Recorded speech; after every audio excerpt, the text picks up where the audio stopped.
Hi friends, ಕುಚ್ಚಲಕ್ಕಿ ಗಂಜಿ ಜೊತೆ ಹರವೆ ಸೊಪ್ಪಿನ ಪಲ್ಯ ಹೇಗೆ ಮಾಡೋದು ಅಂತ ತೋರಿಸ್ತೀನಿ.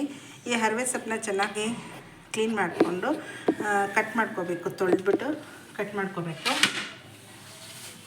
ಸಣ್ಣ ಸಣ್ಣ ಸಣ್ಣ ಸಣ್ಣ ಪೀಸಾಗಿ ಕಟ್ ಮಾಡ್ಕೊಳ್ಳಿ.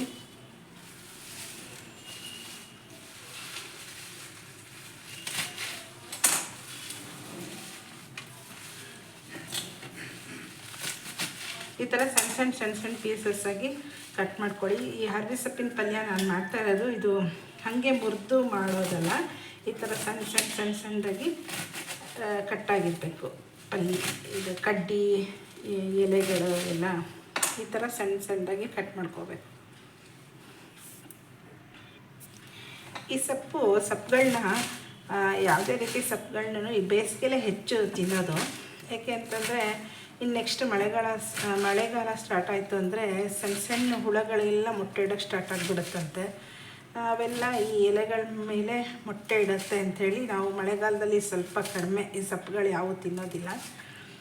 ಅದರಲ್ಲಿ ಬೇಸಿಗೆ ತಂಪಲ್ಲಿ ಸೊಪ್ಪು ಪಲ್ಯ, ಗಂಜಿ, ಈ ಥರ ಮೊಸರನ್ನ ಈ ಥರ ತಿಂತಾಯಿದ್ರೇ ಸರಿ. ಹೆಚ್ಚು ಮಸಾಲೆ ಪದಾರ್ಥಗಳು ತಿನ್ನೋದು ಸ್ವಲ್ಪ ಕಡಿಮೆ ಮಾಡಿ. ನೋಡಿ, ಈ ಥರ ಸಣ್ಣ ಸಣ್ಣ ಪೀಸಸ್ ಕಟ್ ಮಾಡ್ಕೊಂಡಿದ್ದೀನಿ, ತೊಳೆದಿಟ್ಕೊಂಡಿದ್ದೀನಿ ಕೂಡ. ಇದನ್ನ ಈಗ ಒಂದು ಬಾಣಲೆಯಲ್ಲಿ ಎಣ್ಣೆ ಹಾಕಿಟ್ಕೊಂಡಿದ್ದೀನಿ. ಒಂದೇ ಸ್ಪೂನ್ ಎಣ್ಣೆ ಹಾಕಿರೋದು. ಮತ್ತು ಸ್ವಲ್ಪ ಕಾದಿರೋ ಬಾಣಲಿಗೆ ಸಾಸಿವೆ ಹಾಕೋತಾ ಇದ್ದೀನಿ. ಸಾಸಿವೆ ಸ್ವಲ್ಪ ಚಟಪಟ ಅಂದಿದ ತಕ್ಷಣ ಜಜ್ಜಿಟ್ಕೊಂಡಿರೋ ಬೆಳ್ಳುಳ್ಳಿ ಹಾಕ್ಕೋಬೇಕು.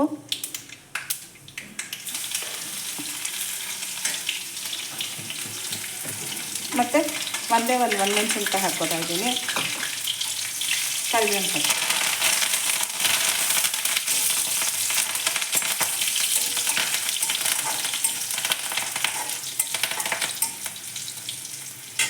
ಈಗ ಏನು ನಾವು ಹರವೆ ಸೊಪ್ಪನ್ನ ಕಟ್ ಮಾಡಿ ತೊಳೆದಿಟ್ಕೊಂಡಿರ್ತೀವಲ್ಲ ಅದನ್ನು ಸೇರಿಸ್ಕೋಬೇಕು.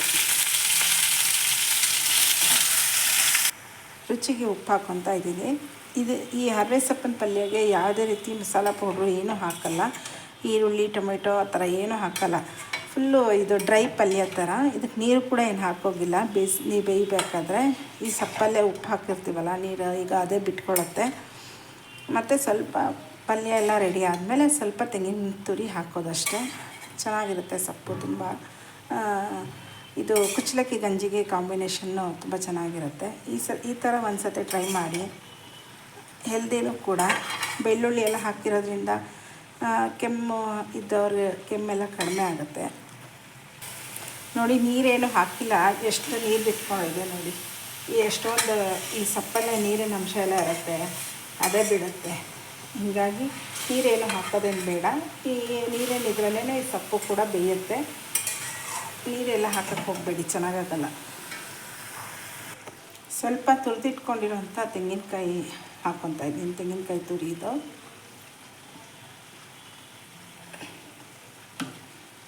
ಇಷ್ಟೇ, ಪಲ್ಯ ರೆಡಿ ಆಗುತ್ತೆ. ಚೆನ್ನಾಗಿ ಬೆಂದಮೇಲೆ ಫುಲ್ಲು ಬಡಿಸ್ಕೊಂಡು ಕುಚ್ಚಲಕ್ಕಿ ಗಂಜಿ ಜೊತೆ ಊಟ ಮಾಡೋದೆ.